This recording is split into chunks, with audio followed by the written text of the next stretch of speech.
आप सभी माता बहन भाइयों को जय श्री राधे, जय श्री कृष्णा। आज हम कार्तिक महात्म के 25वें अध्याय को सुनेंगे। इससे पहले आप सभी मेरे साथ में बोलिए हरे कृष्ण कृष्ण कृष्ण हरे हरे, हरे राम राम राम हरे हरे। आइए कार्तिक महात्म के 25वें अध्याय को सुनते हैं। नारद जी ने राजा पृथु से कहा, हे राजन, कलहा की सारी बात सुनकर धर्मदत्त ने कलहा से कहा, हे देवी, तीर्थ में दान और व्रत आदि सत्कर्म करने से मनुष्य के पाप नष्ट हो जाते हैं, परंतु आप तो प्रेत के शरीर में हैं, अतः उन कर्मों को करने का अधिकार आपको नहीं है। इसलिए मैंने जन्म से लेकर अब तक जो भी कार्तिक का व्रत किया है, उसके पुण्य का आधा भाग मैं आपको देता हूँ, उसी से आप सद्गति को प्राप्त करो। हे राजन, इस प्रकार कहकर धर्मदत्त ने द्वादशाक्षर मंत्र का श्रवण कराते हुए तुलसी मिश्रित जल से ज्यों ही कलहा का अभिषेक किया, त्यों ही वह प्रेत योनि से मुक्त हो प्रज्वलित अग्नि शिखा के समान तेजस्वी एवं दिव्य रूप धारणी देवी हो गई। तदंतर उसने भूमि पर दंड की भांति गिरकर ब्राह्मण देवता को प्रणाम किया और हर्षित होकर गदगद वाणी में बोली, हे द्विज श्रेष्ठ, आपके प्रसाद से आज मैं इस नरक से छुटकारा पा गई। मैं तो पाप के समुद्र में डूब रही थी, आप मेरे लिए नौका के समान हो गए। हे राजन, वह इस प्रकार ब्राह्मण से कह रही थी कि आकाश से एक दिव्य विमान उतरता दिखाई दिया। वह अत्यंत प्रकाशमान एवं विष्णु जी के पार्षदों से युक्त था। विमान के द्वार पर खड़े हुए पुण्यशील और सुशील ने उस देवी को श्रेष्ठ विमान पर बैठा लिया। तब धर्मदत्त ने बड़े आश्चर्य के साथ उस विमान को देखा और विष्णु जी के पार्षदों को देखकर साष्टांग दंडवत प्रणाम किया।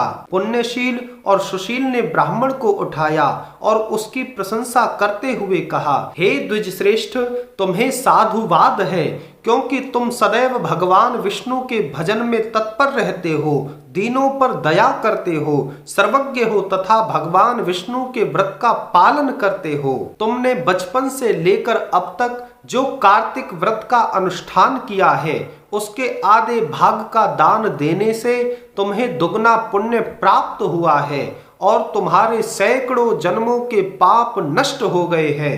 अब यह कलहा बैकुंठ धाम में जा रही है। तुम भी इस जन्म के अंत में अपनी स्त्री के साथ भगवान विष्णु के बैकुंठ धाम में आओगे और मुक्ति को प्राप्त करोगे।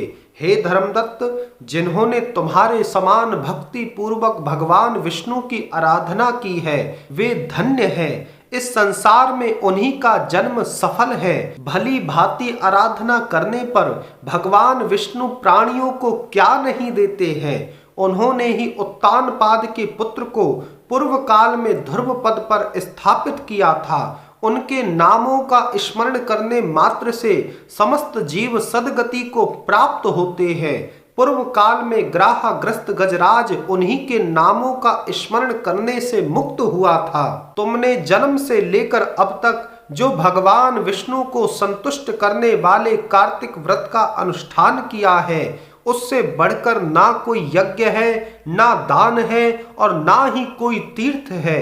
हे विप्रवर, तुम धन्य हो, क्योंकि तुमने जगत गुरु भगवान विष्णु को प्रसन्न करने वाला कार्तिक व्रत किया है, जिसके आधे भाग के फल को पाकर यह स्त्री हमारे साथ भगवान के बैकुंठ धाम में जा रही है।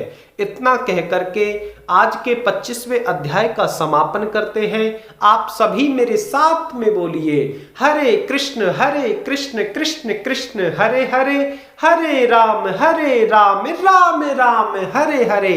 पुनः आप सभी माता बहन भाइयों को जय श्री राधे, जय श्री कृष्ण।